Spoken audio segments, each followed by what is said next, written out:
This guy is nuts. Is he really making daily recordings of his possible divorce and releasing it as a podcast? They both cheated on each other. She's making six figures and still doesn't contribute to any joint endeavors financially. Why is she still with him? Why is he still with her? I can't wait for the next episode. This helped me be a better wife. So this is how men think. I hate my husband less now. I understand my wife more now. These are some of the listener comments to the Divorce Diaries podcast. All over the map, I know. These anonymous accounts of events should resonate with anyone that has been married, is married, or is preparing for marriage and helps couples avoid pitfalls as they might prepare for marriage. Entire seasons are released on Patreon weeks before anywhere else at Divorce Diaries Podcast Patreon page. Link in description. Now for today's episode. There's a healthy dose of the husband arrogance that I had in the past. I'm probably going to unpack some of this with my therapist, but I wasn't really what I felt was a priority for my mom or my dad. Like my mom, she had a job where she taught a lot of kids, aka some might call that a school teacher. That's what my mom was, and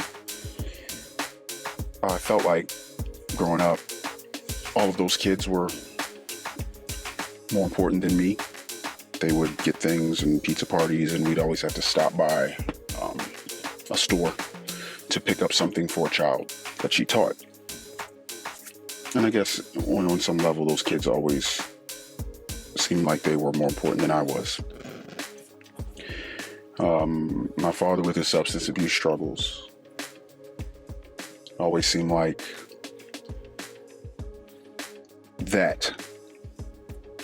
those things, his friends, whatever he wanted to selfishly do was more important than I was. And I think I carried that on into my marriage. And this both an overinflated sense of self-worth and importance in me, and a immense sense of rejection that I wanted to avoid at all costs.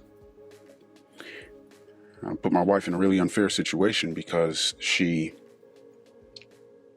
did prioritize me, but I chose to look at the prioritization that I got from her as something I deserved, something that I was entitled to,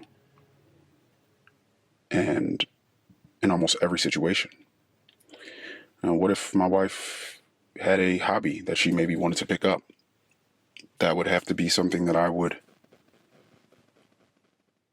come in that moment for that. Let's say she's learning to surf.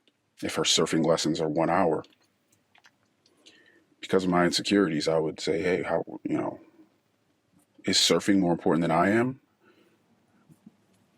I was like a child, basically. Surfing is not at all more important than me. And if there was some emergency that happened with me, she would drop that with haste to help me, be with me, do something that I needed done or something like that. But because of my really, really low self-esteem and my selfish personality, and my narcissistic personality in that respect, I always wanted what I wanted when I wanted it. And I would do all of this under the guise of, I'm your husband. All at the same time, while I would be justifying maybe why I but sought time away from her so that I could indulge in my own interests and desires, friends.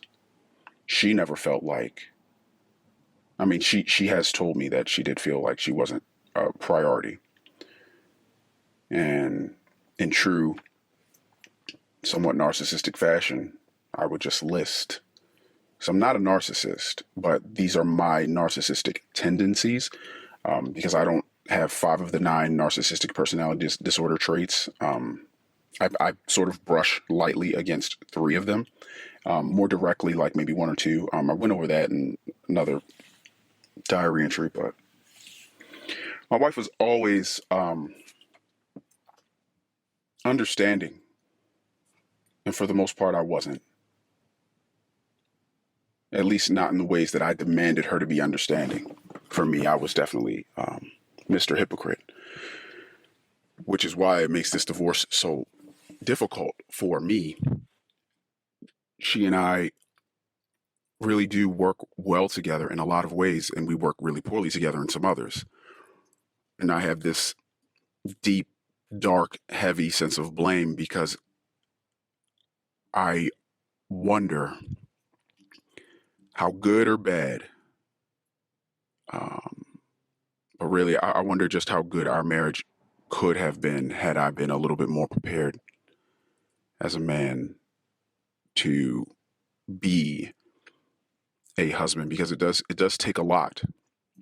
I don't know for sure that I would choose it again, because I now understand the importance and the responsibilities it really does mean to be a husband. But now that I am married, I mean, I still definitely would not choose to get a divorce. If I had a magic wand and I was in the wizarding world of Harry Potter, I would right now do what I'm doing. Basically, I'm in therapy every week. It's been religious. I haven't missed it. I'm really unpacking and unlocking a lot of different things and understanding the amount of trauma that I have and what it's going to look like working through it. I understand it's a long road. And because of a lot of the bullshit that I've been and done to people that I love, I may not ever earn a way back. But I will say that I'm grateful to know that I won't be adding the same types of trauma to the plates of the ones that I loved and love.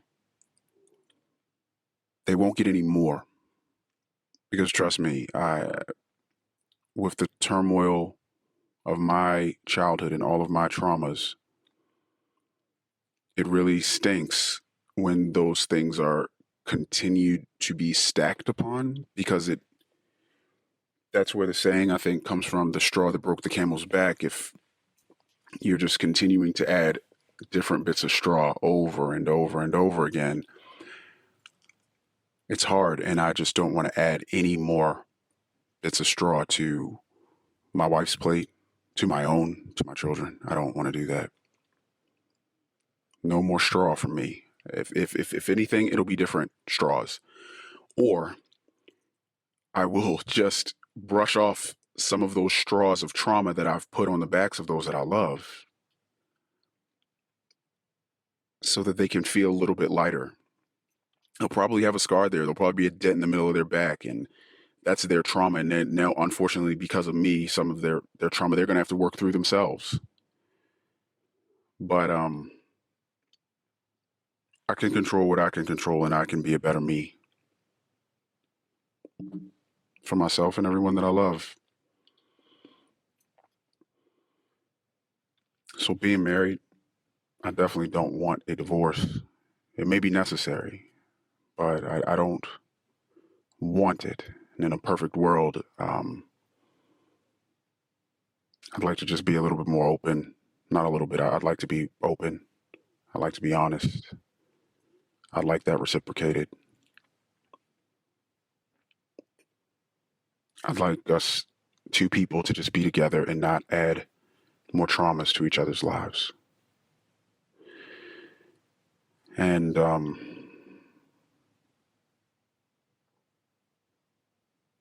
yeah, sometimes I feel really hopeful And sometimes I spend more of my time trying to not be hopeful.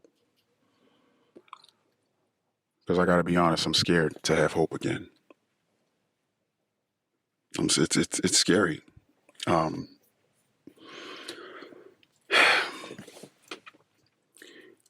was a robot when we got married, and I just kind of did it. Everything I did was not necessarily with intention. I did not come into anything with an intention or a plan.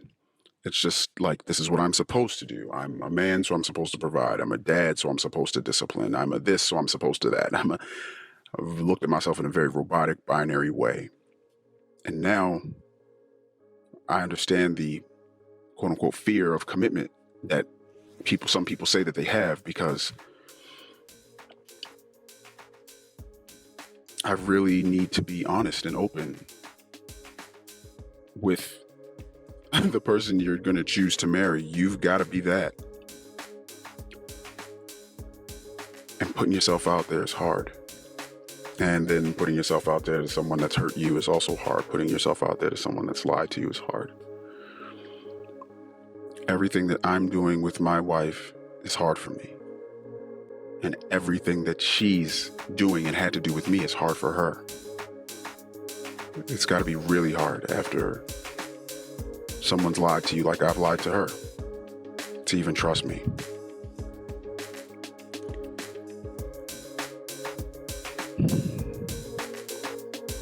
I'm glad and grateful and thankful that life is long and there are opportunities to learn and grow. And sometimes in that learning and growing, like I'm doing right now, I'm learning a lot about myself and how not great I am and can be and have been. And I'm really thankful to have met my wife, regardless of how this works out. I'm happy to have known her. I'm happy to have had the children that we've had, even though this thing is not going the way that we intended. A lot of this is a dumpster fire and a lot of it's pretty bad. So, I don't know, do I want a divorce? I don't want one. Might we need one? Yeah. Should we? Maybe. But I didn't get married to get a divorce. So, I don't know. We're here. I just want it to be better. Wow. That was the Divorce Diaries podcast. The Daily Saga will continue tomorrow. The full season's episodes are on Patreon now. Subscribe for early access. Click the Patreon link in the description. Hopefully, these entries help our anonymous recorder as a form of his own personal therapy. That's his hope and his intention. Will these recordings of life's curveballs lead this family to the best resolution in the end? We'll keep listening. New episodes are released daily on all podcast players, but all episodes are available on Patreon at Divorce Diaries Podcast Patreon page. Until next time.